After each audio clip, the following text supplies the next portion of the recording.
Good afternoon, and welcome again to the grand concert finale of the 84th Annual Mississippi Bandmasters Association State Band Clinic. Thank you so much for your attendance today and for supporting these outstanding students performing on stage. On stage before you is the Red Band under the direction of Mr. Greg Countryman. I would like to introduce the chairman for the Red Band, Katie Mapp from Cleveland,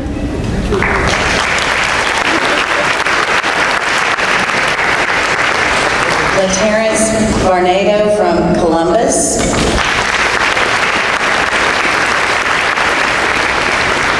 and Brandon Pratt from Brandon. At this time, Ms. Mapp will come up and introduce the conductor for the Red Band.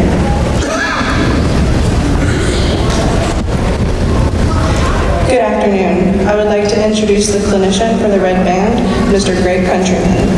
Mr. Countryman taught in Texas for 35 years at the high school and middle school level until he retired in May of 2019.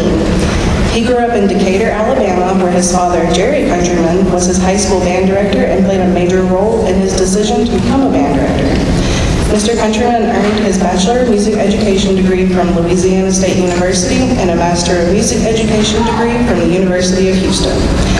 Throughout his career, bands under Mr. Countryman's direction were recognized for their excellence in Texas and nationally.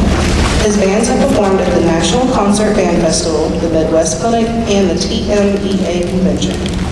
They have also been a recipient of the Sousa Foundation Zodler Cup, the National Wind Band Honors Award on numerous occasions, and selected a Texas Bandmasters Association Exemplary Band Program. In addition, Mr. Countryman's bands have been a state finalist in the Texas Music Education Association Honor Band Competition 5 times and were selected as a 2001 TMEA Honor Band.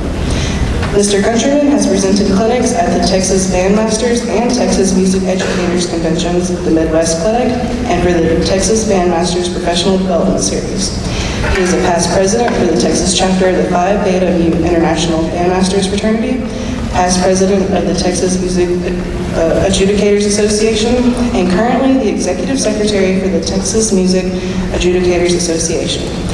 Mr. Countryman is an active clinician and adjudicator, and since his retirement, he serves as a consultant for many school districts in Texas. Please welcome the Red Band under the direction of Mr. Countryman.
was supposed to actually come and read program notes to you before we started. So I'm going to read them after the piece. Here we go with the program notes of the first one. Waly Waly, which we translated "Woe Is Me," is an English folk song that has been sung since the 1600s. It is more commonly known as "The Water Is Wide" and has been performed and recorded by many of today's top artists. Its roots are unclear, with some claiming Northern Irish origin, while others point to Scotland or England as its birthplace. The text of the song points to the inherent challenges of love. Love is handsome, love is kind, during the early stages of a relationship. As time progresses, however, even true love can fade away like a morning dew. The piece opens with an alternate tune to the text "Oh Waly Waly" as a flute solo. "The Water Is Wide" is first presented by euphonium soloist. A secondary theme appears, which is at the sounds first like a repeat of "Waly Waly." It is actually an entirely new tune, "Carolina," the state song of South Carolina. Both tunes utilize the same first four notes, so, do, re, mi, and is this fourth note segment that binds all elements of the entire work. The Celtic-like development starts as a fast tempo and "The Water Is Wide" and "The Carolina" are heard simultaneously in the grand so-so conclusion.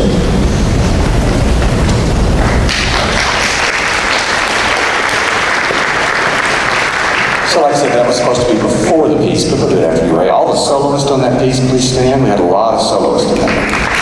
Give them a round of applause.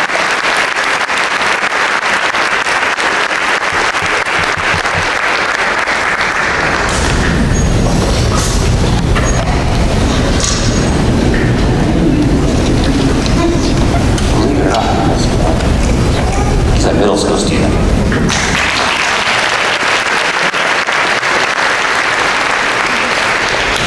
Frank Erickson began studying piano at the age of 8, trumpet at 10, and wrote his first band composition when he was in high school.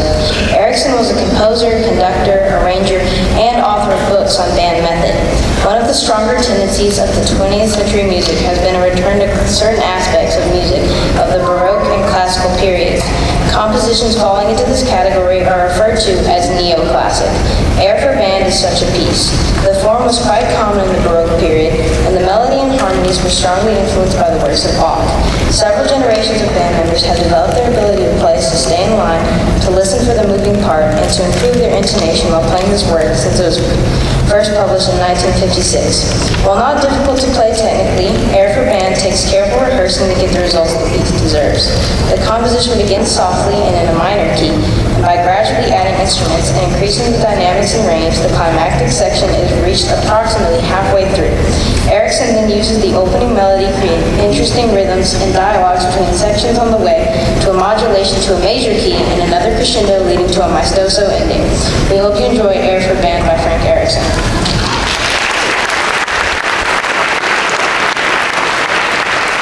So while he's headed back to his chair, I'm going to start reading until he gets back. But that piece is probably about the only thing in this room that's older than me. It was in '56. I think I was born in '60, so it's a little bit older than me. But I always try to do a piece like this. It's a slow lyrical piece. Young students sometimes don't enjoy that type of music, and I ask them, and like almost all of them raise their hand. They really do enjoy it. And I think when you hear them play it now, you're going to see they really do enjoy it. They made some music out of it, not just playing notes and rhythms. And they're able to follow me and let me kind of push and pull tempos, which doesn't always happen at these types of events. Sometimes you just kind of do it like a metronome, but we're not today. We're going to make music out of it. So here's Air for Band.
Before we...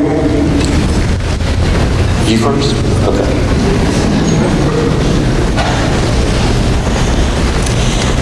Before the final selection, I want to ask Ms. Ida Mitchell to come up for a special award presentation.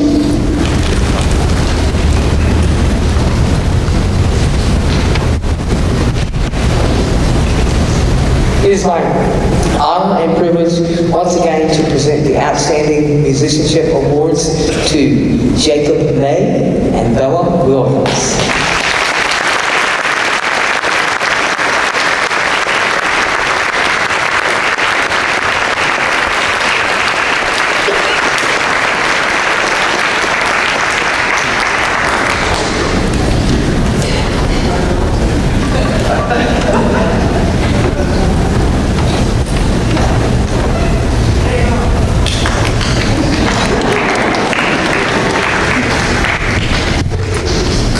Again, each year our students have the opportunity to visit our college and university booths. Those students who took the time to do this and get their cards signed go into a drawing for a cash prize, and each band has a separate winner, and the winner for the red band is...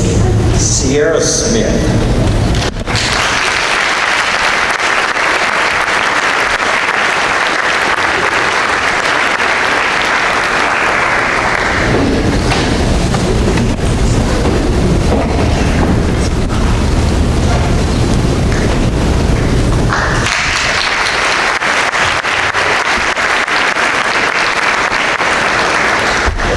I'd also like to take a moment to give a very special thank you to the Red Band clinician, Mr. Greg Countryman.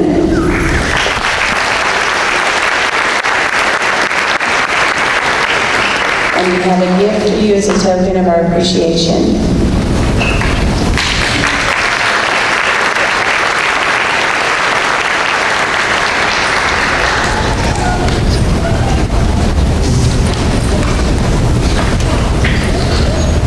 I guess it's my turn now.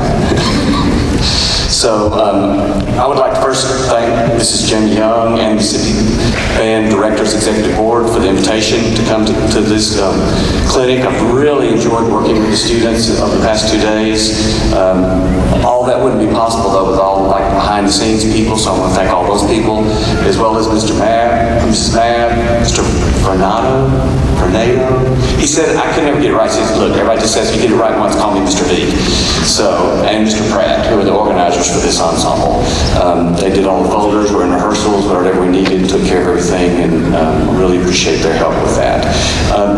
Parents, I'd like to applaud you for helping your students be involved in this endeavor. I've talked to the students several times this week about what they get out of the band experience. And the longer I taught, I've been retired now for about 4 years, but I'm still out in the schools, but it's not just about music. I told the kids, music is our tool, but what the real goal is to teach them traits that are going to make them successful later in life. Work ethic, self-discipline, teamwork, all those things that are going to make them successful, whatever their future career may be. And so I applaud you for helping to be part of this, and because it really will be a huge impact on their life in the future. I've seen it over and over and over. And I didn't really ever realize it quite as much, how much of impact this has on students until I retired. And my last concert, we did an alumni band of students from my entire career. Some of them were in their mid-40s. They came back to play, and it was just very rewarding, and we talked a lot, and to be honest with you, most of the conversations I had with them about their memories of the band wasn't about the music, it was about all the other stuff that helped them. So it really does make an impact on them, and I encourage everybody in here to continue to make sure the arts stay part of the school curriculum, because it's one of the first things they seem to want to cut when budgets get slim. So campaign for that, because it makes a difference in the lives of the students. And then lastly, I'd like to thank the students for being so terrific this week. They've been, we've rehearsed, I think, for 8, 9, 10, 11 and a half hours. They stayed focused. We had a little, their staff been a little bit down just for a few minutes, and then they picked it back up. This morning's rehearsal was wonderful.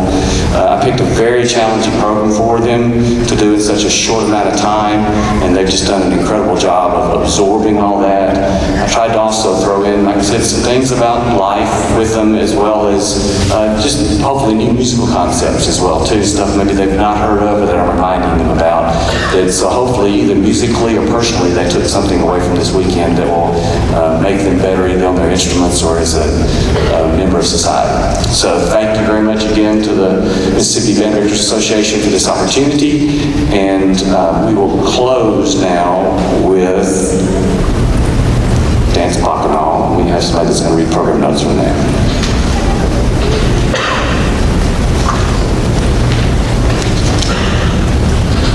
If you hadn't noticed, it's pretty tight up here, so that's why he came down. He's coming back up. It's very dangerous over there. French composer Camille Saint-Saëns lived a long life and enjoyed a long career. His operatic masterpiece, Samson and Delilah, was first staged in 1877. You know the plot if you're up on your Bible, or if you've seen the 1950s epic film Samson and Delilah. Saint-Saëns' opera adheres to the original story. Samson is the would-be liberator of the Israelites from the snares of the evil Philistines. The beautiful Philistine maiden Delilah, rejected by Samson, has sworn vengeance on him. She discovers that the secret of Samson's power lies in his hair and manages to practice her barbering skills on him, rendering him helpless. He is blinded and put on display in the Philistine temple. His prayer for one last surge of strength is granted, and he dislodges the temple's pillars, bringing the roof down on the godless crowd. Moments earlier, that crowd, now silent, had gathered to witness Samson's humiliation and had delighted in the Bacchanale. Taking its name from Bacchus, the mythological god of wine and fertility, a Bacchanale is a dance that puts a premium on sensuality and abandon. Saint-Saëns' Bacchanale opens with a twisting melody that could charm a snake from its basket. This is followed by a passage that begins as though it might have come from a 19th century Parisian dance hall. These elements alternate until the appearance of a lovely tune full of longing of the music hall and snake charmer music of the final words. Our performance will now conclude with the Danse Bacchanale by Saint-Saëns, arranged by J. Beaucook.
Thank you all for joining our concerts today. We wish you safe